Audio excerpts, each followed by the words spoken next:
You're listening to Deliberate Living, a podcast that inspires, empowers, and encourages listeners to live life more authentically. My name is Holly Priestley, and I'm a full-time nomad and creator who has been living in my 1997 Ford van since January 1st of 2019. I travel the United States with my dog, learning how to live with more authenticity. I explore different ways people choose to ditch the prescribed life we've all been sold and live on their terms, finding freedom and happiness however they choose. Hello, and welcome to another episode of the Deliberate Living Podcast. I am your host, Holly Priestley, and this week I'm doing something slightly different. I'm going to talk about something that I haven't actually gotten the opportunity to yet here on my own show. So summer is pretty much in full swing, and here in the high country, backpacking is really starting to take off now that a lot of the snow has melted in the higher elevations. And so maybe backpacking has already been a thing in your part of the world. I did take a backpacking trip when I was in Arizona in January or February, but I'm starting to plan out more of my trips for the summer, and every time I talk about backpacking, I get a mix of responses, usually a lot of excitement, from people asking questions about the process, about how I plan, about, what they should do. I also get a lot of, oh, we should go sometime. I've never been. You should take me on my first trip. And to be honest, I used to not like those kinds of responses. I've been backpacking my whole life, and I think I take it a little bit for granted. I don't always realize that that's kind of an uncommon thing, but it's something that my parents started doing with us, when we were kids in New Mexico. And so now as an adult, it just seems like a normal thing to me, and it's absolutely one of my favorite things to do.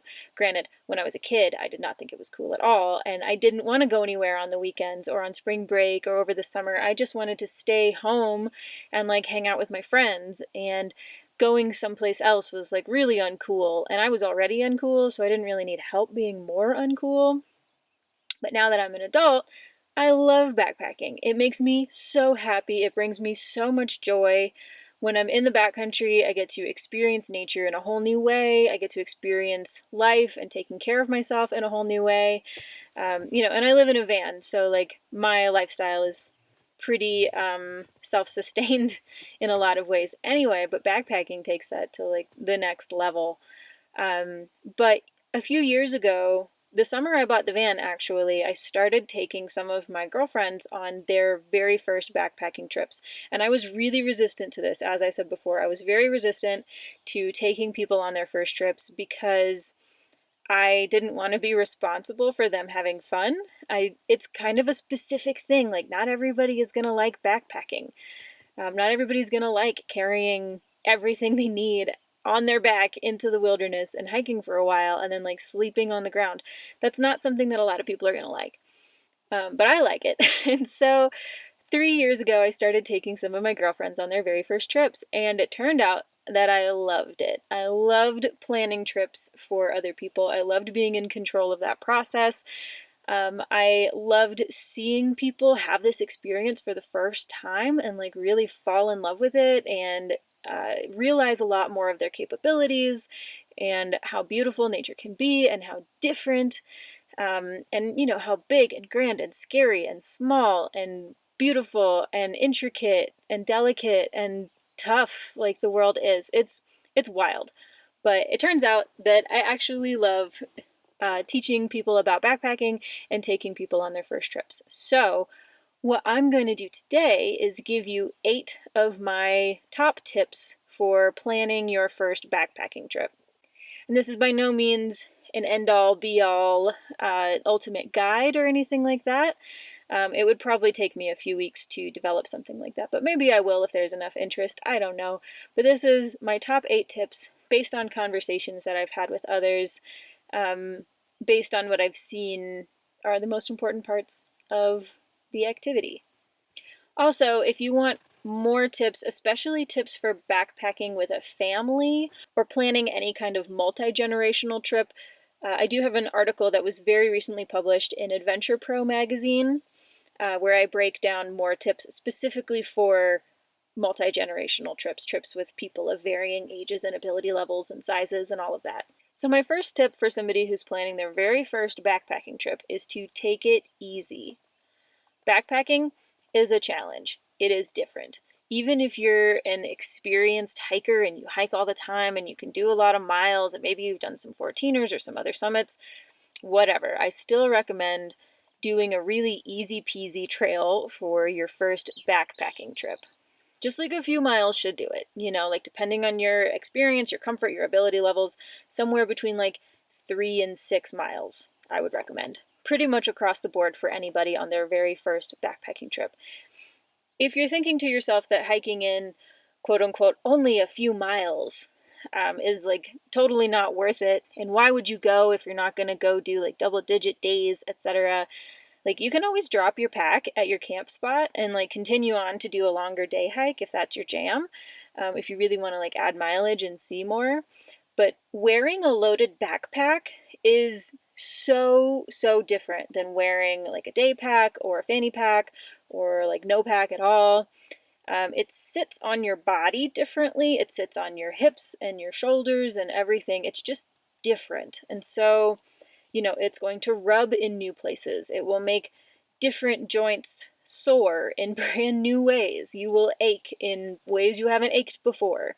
Essentially, like new discomforts are going to pop up. So by keeping the mileage of, pack time lower and easier on these first few trips, it will help you get used to what that feels like. And it'll help your body like build up tougher skin, or it'll help you figure out how to fit your pack better, etc., etc.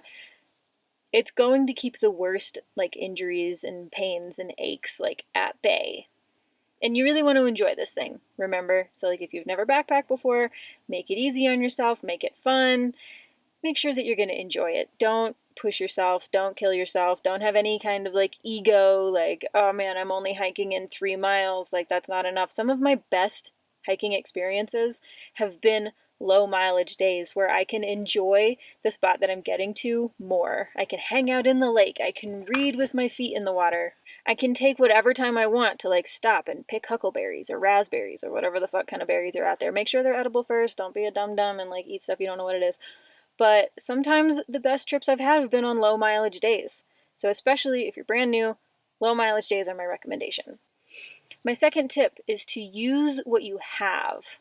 Ultralight gear is really cool, and brands are always and forever coming out with new gadgets and new tents, new sleeping pads, new sleeping bags. The list is endless. And I've been looking into getting new gear lately, so I can definitely see how much the camping technology has changed in the last like decade since I got new gear. But especially if you're a beginner and haven't ever gone before, all caps, highlighted, flashing lights, like do not feel pressured to spend loads of money on brand new top of the line gear in any way, shape, or form. Borrow some gear if you can. Like borrow it from your friends or borrow it from a store. A lot of cities have gear rental stores these days. Like you can find an outdoor consignment store or even like garage sales to get gear. Your first trip, like you don't need to spend thousands of dollars on stuff that you don't even know if you're gonna like. And sure, like having nice gear will make the experience better in some ways. But until you know that this is something that you love and something that you want to do more of, keep it simple. And very similarly to how I recommend people shop for and build out vans, your needs are going to differ. So, for example, I backpack with my dad quite a bit, and our backpacks are very, very different, partially because we're different sizes. But also, the things that we prioritize and the things that we need are super different. That guy can sleep outside in a bivy sack on like the tiniest little sleeping bag you've ever seen, and I need a tent. I need like a 3 or 4 inch sleeping pad. I need things like that for me to feel comfortable. And that's okay, right? But if I bought a whole bunch of gear based on, his list and his backpack needs, I wouldn't really enjoy the trip. But I have what I like. And so when you're first going, when you're planning your first trip or your second trip or your third trip, don't feel pressured to get a whole bunch of brand new gear, spend a whole bunch of money. Keep it easy, keep it cheap, Keep it free if you can. Experiment with a few things, and after you go on some trips, you'll start realizing what it is that you need for your lifestyle or your preferences, and then you can upgrade from there. But there is no need to spend a whole bunch of money on brand new stuff before you even have gone on a trip. Tip number 3 is to bring calorie-dense foods that you actually like. So my personal favorite hiking snack, whether I'm hiking or backpacking or whatever, even like just road tripping or like going on airplanes, my favorite trip snack is gummy bears.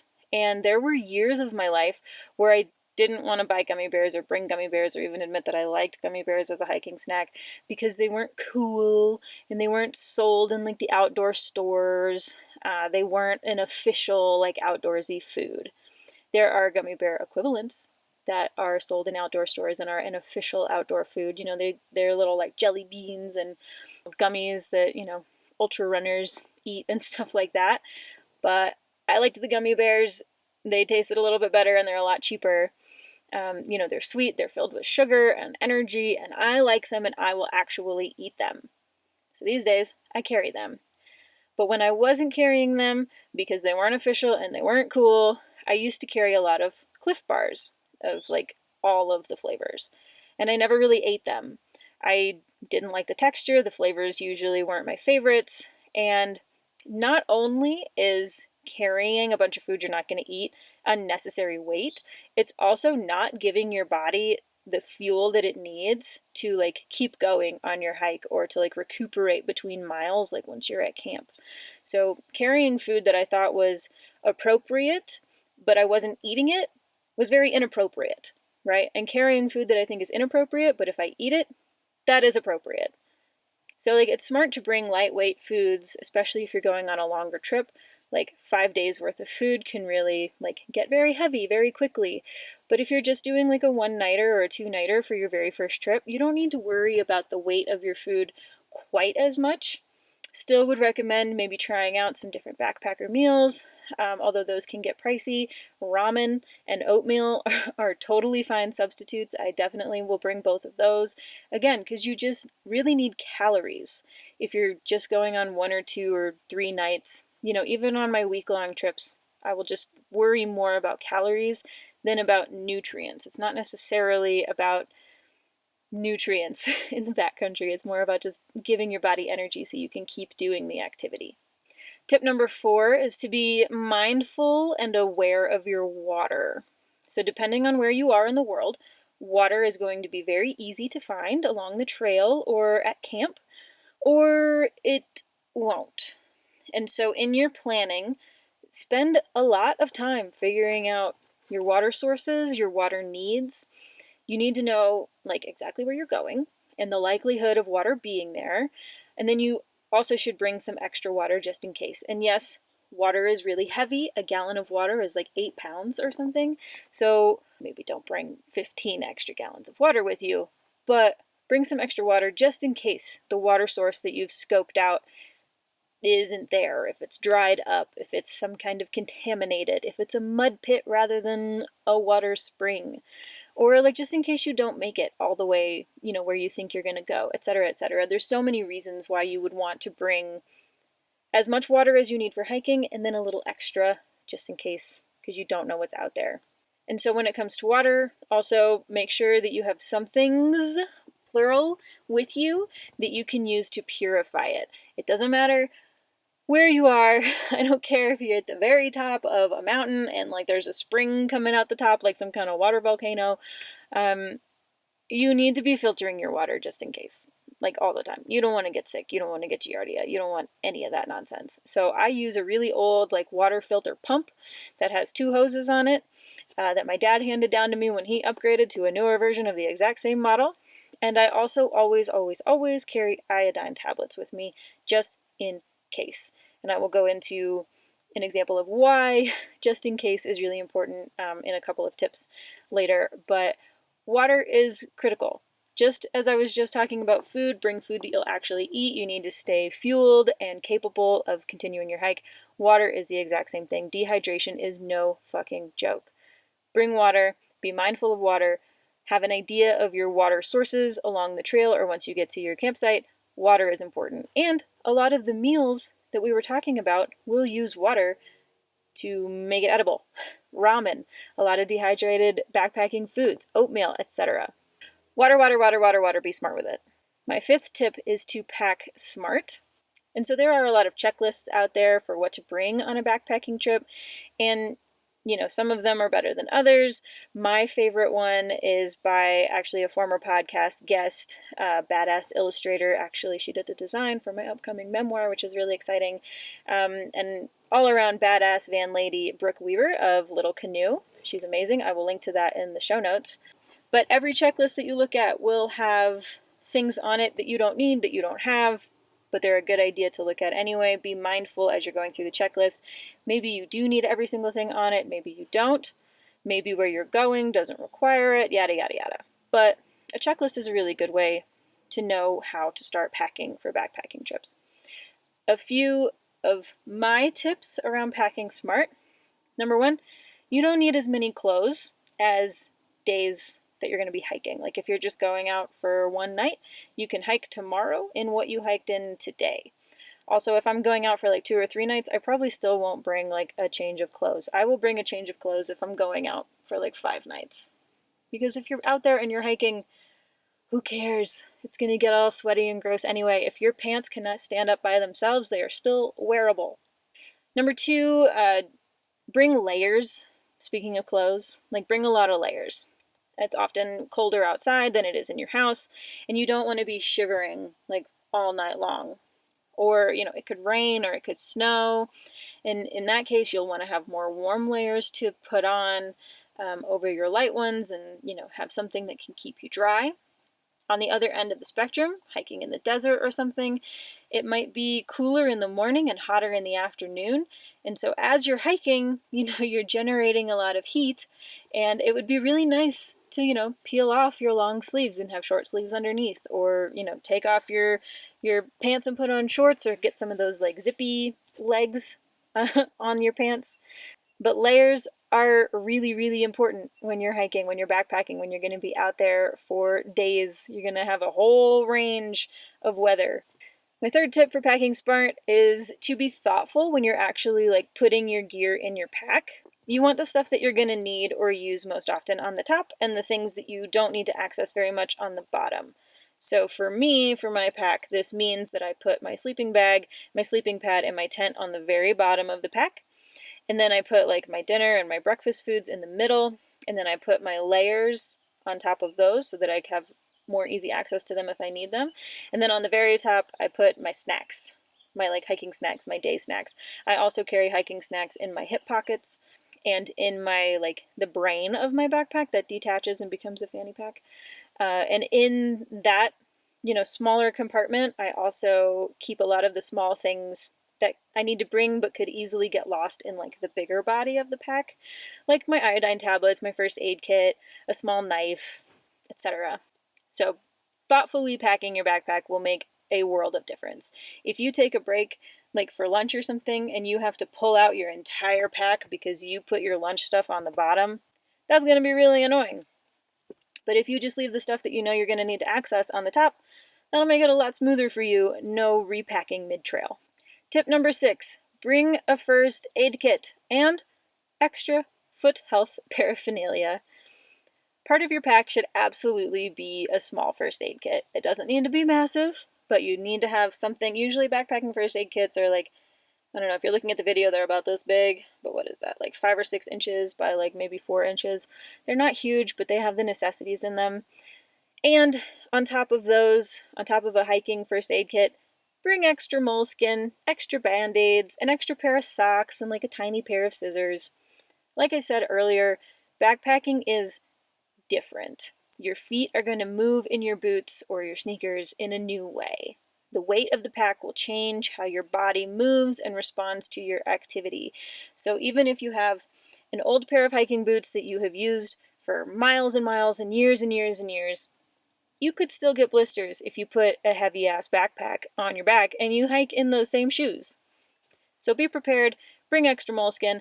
I am the queen of blisters. I always get blisters. I will tell you about it some other day, maybe over a beer or a glass of wine when it's not so painful. Bring extra moleskin.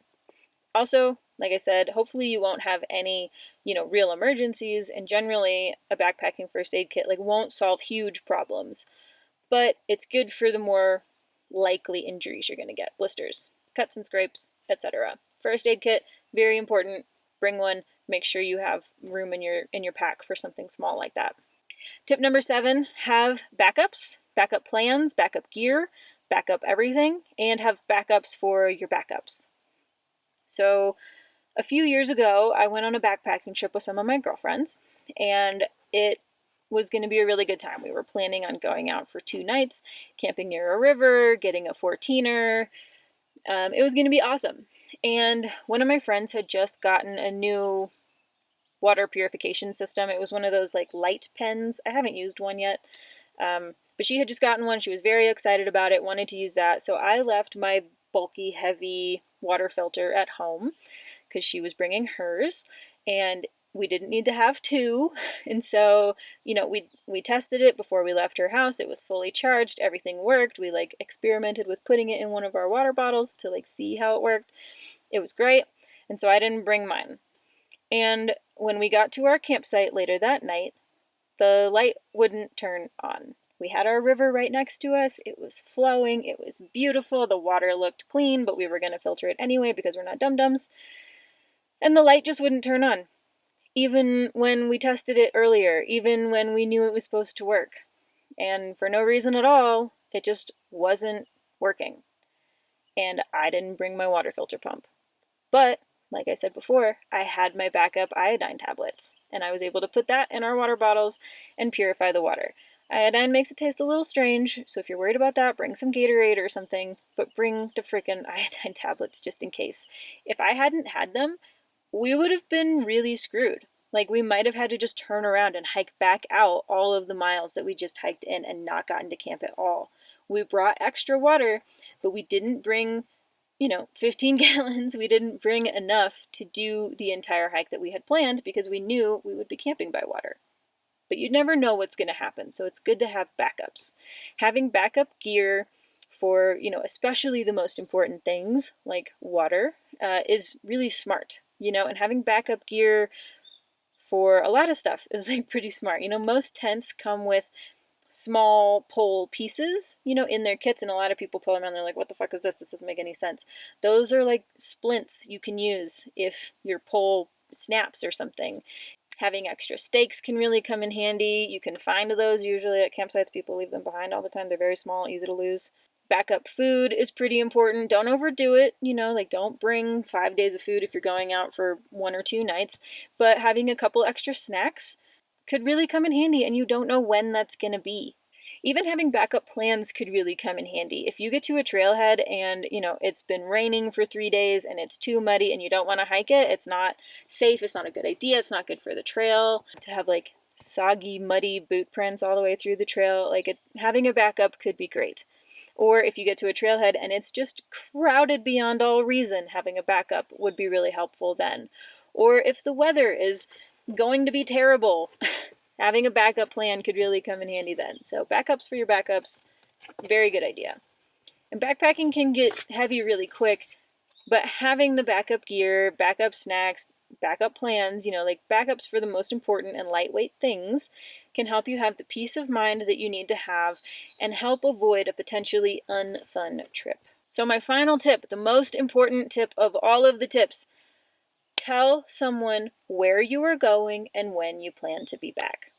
If you're going out solo, tell somebody where you're going, when you plan to be back. If you're going out with your best friend, tell somebody. If you're going out with an experienced guide who knows everything about everything, tell someone where you're going. Just tell someone. Accidents happen. Ideally, we never actually have to call for a rescue for you, but if you don't show back up after your trip and you didn't tell anybody, people aren't going to know that you're missing, and they're not going to know where to start looking for you. So just tell someone. Just tell anybody at all. Tell me where you're going, when you plan to be back. Tell somebody. So I hope these tips have given you a starting point for planning your first backpacking trip. It's one of my favorite activities. I think it can be a little bit intimidating. I wish it wasn't. I'm trying to do my part to make it more approachable. And as always, please feel free to leave any questions or comments. If you want to know more about backpacking, if I didn't answer your specific question, if you have gone on a few trips but you want to go on more, you want more like advanced backpacking tips, like how to go for longer miles or more days, like let me know. I'll do a follow-up. But I really want to thank everybody for being here. If you've made it this far into the episode, you're interested in backpacking, and that's awesome. I have so many opinions on backpacking, on planning, on gear, on food, on all of that stuff, and I'm happy to talk about it all day long. But as always, thank you so much for showing up for this podcast, for this audience-supported show. We will never have any sponsors. We will never have any annoying ad breaks. Even on YouTube, I don't do mid-roll ads because they are annoying as shit. And if you want to help keep it that way and keep it audience-supported and not sponsored, that would be awesome. Help offset some of the costs that go into producing it.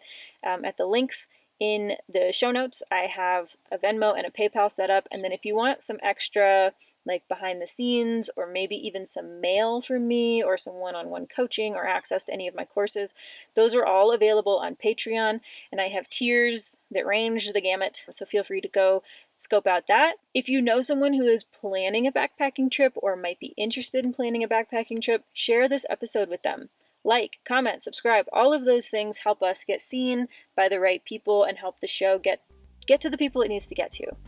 So, again, thank you all very much for coming, and I hope to see you here next week for another excellent episode. Bye! We've reached the end of this episode of Deliberate Living. You can find the show notes and everything we referenced over on my website at www.hollycpriestley.com, and be sure to subscribe wherever you listen to podcasts or on YouTube, where I also publish weekly vlogs and other informative videos. You can come join my Patreon community and get behind the scenes and bonus content, as well as postcards, stickers, and whatever else I choose to create. I'll see you next week on Deliberate Living, and until next time, keep your life on the